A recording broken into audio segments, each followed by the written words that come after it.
yang sifatnya mudah-mudahan,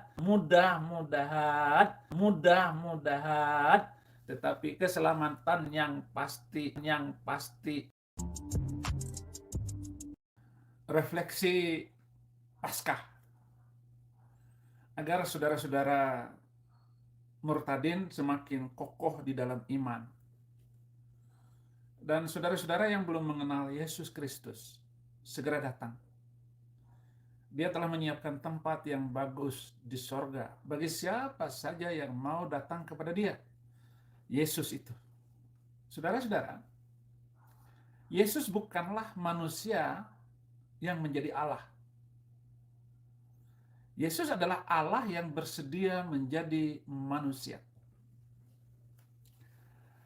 Tuhan Yesus tunjukkan bahwa dia adalah Allah bukan dengan sekedar kata-kata, namun dengan keajaiban-keajaiban, mukjizat demi mukjizat.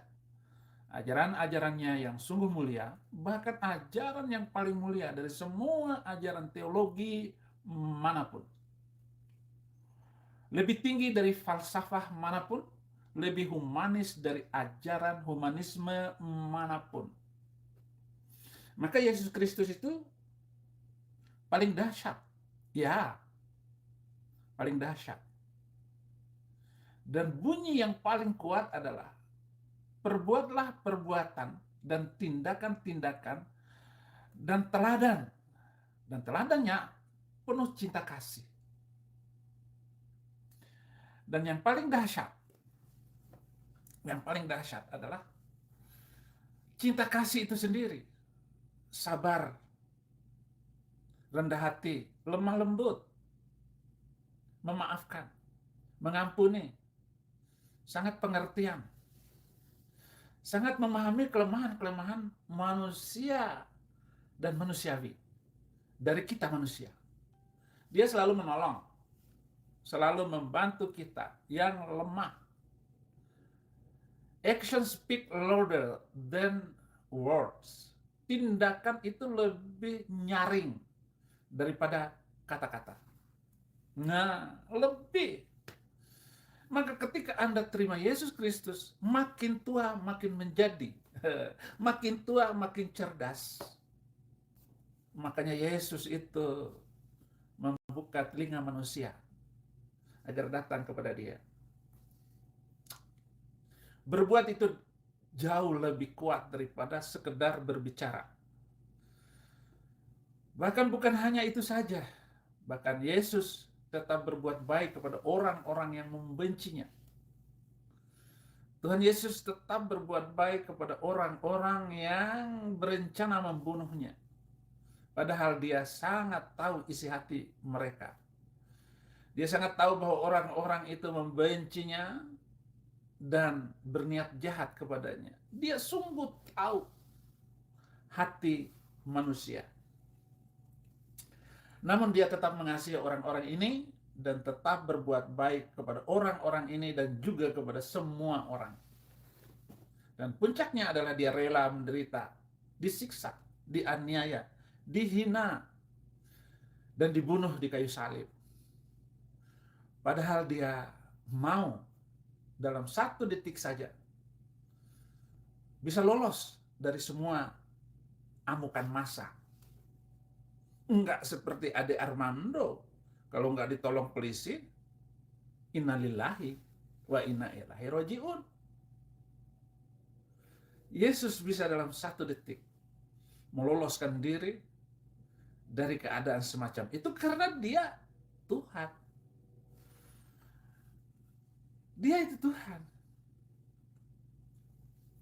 Rela menderita. Bila dia mau, dalam 1 detik dia bisa bunuh semua orang jahat yang berniat membunuhnya dan bisa dia lemparkan mereka semua ke dalam api panas. Dia bisa lakukan itu semua dalam waktu singkat. Tetapi Tuhan Yesus memilih untuk tidak lakukan itu.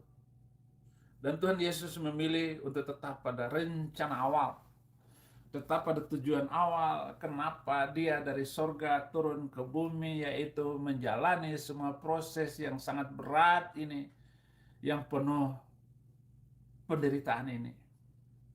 Jadi saudara-saudaraku kekasih, kenapa dia tetap rela dan ikhlas menjalani proses yang sangat mengerikan itu dan sangat terhina itu, yang sangat menyakitkan ini, yang berujung pada penderitaan di kayu salib. Kenapa dia rela dan ikhlas? Jawabnya, Tuhan Yesus Kristus mencintai kita lebih daripada dia mencintai dirinya sendiri. Itulah yang dilakukannya. Itulah cinta. His love to us is greater than his love to himself. Dia mencintai kita ini melebihi dari cintanya kepada dirinya sendiri. Dia ingin selamatkan kita dari maut. Maut itu adalah membawa kita kepada neraka jahanam. Tetapi karena kita hidup dan mati di dalam Yesus Kristus, kita akan selamat. Gak ada kematian bagi orang-orang yang percaya. Dia ingin selamatkan kita dari api neraka kekal. Dan kabar gembiranya, kematian Yesus di kayu salib bukanlah akhir dari segalanya. Pada hari yang ketiga, Tuhan Yesus bangkit lagi, hidup lagi. Haleluya. Dia benar hidup. Di dalam Al-Quran, surat ke-19 ayat 33, Assalamu ala yauma wulidtu wa yauma amutu wa yauma ab'atsu hayya. Selamat sejahteralah ketika aku lahir, ketika aku mati, ketika aku bangkit hidup kembali. Dia hidup. Dan tidak ada satu ayat di dalam kitab Bang Mamat dia mati selama-lamanya, tetapi dia hidup. Beda dengan Bang Mamat. Tiap tahun didoakan. Kuburnya masih ada di Masjid Nabawi di Madinah. Dan kubur Bang Mamat itu ada di tengah-tengah masjid. Besar sekali. Dan kuburnya sudah dibuat dari emas. Karena tiap tahun mereka kasih emas, uang permata kepada Bang Mamat. Dan itulah akhir dari kehidupan Bang Mamat. Tetapi Yesus tidak pernah mati. Sampai hari ini dia hidup. Dan nggak pernah mati. Hanya Tuhan Yesus sajalah. Dia mati di kayu salib. Kemudian bangkit pada hari yang ketiga. Tuhan Yesus Kristus akhirnya selesai menjalankan proses yang panjang itu untuk selamatkan manusia-manusia yang percaya kepadanya. Luar biasa. Dan akhirnya kita semua merasakan bagaimana ajaibnya Tuhan Yesus karena dia hidup kembali. Dan saat ini Tuhan Yesus Kristus menjadi Tuhan, berkuasa atas sorga dan dunia, menjadi penyelamat manusia, Mesias bagi siapapun yang mencari dan meminta keselamatan. Mesias itu Kristus, sang penyelamat. Dan pada akhir zaman nanti, Yesus Kristus adalah satu-satunya hakim yang menentukan siapa-siapa yang masuk ke sorga dan siapa-siapa yang masuk ke neraka. Masuk neraka. Jadi Tuhan Yesuslah yang menentukan nasibmu kelak. Apakah kamu masuk surga atau masuk neraka? Dialah yang tentukan.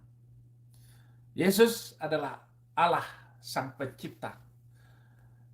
Tuhan Yesus adalah firman Allah. Pada mulanya adalah firman. Firman itu bersama-sama dengan Allah. Dan firman itu Allah. Yohanes 1 ayat 1. Sama dengan dia yang menyiapkan Saifuddin Ibrahim, dan sudah disiapkan di dalamnya ada suara Saifuddin Ibrahim, dan suaranya itulah yang menggelegar, memukul, menyikut, memendam, mengangkat Bahkan dengan suaranya itu pula, Yesus hidup di dalam suara saya hidup di dalam suara Yesus Kristus.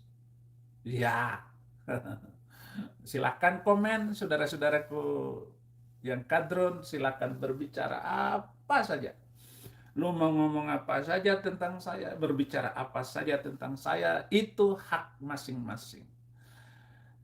Tuhan Yesus juga adalah Mesias, penyelamat bagi siapapun yang mencari dan membutuhkan keselamatan yang pasti, yang nyata.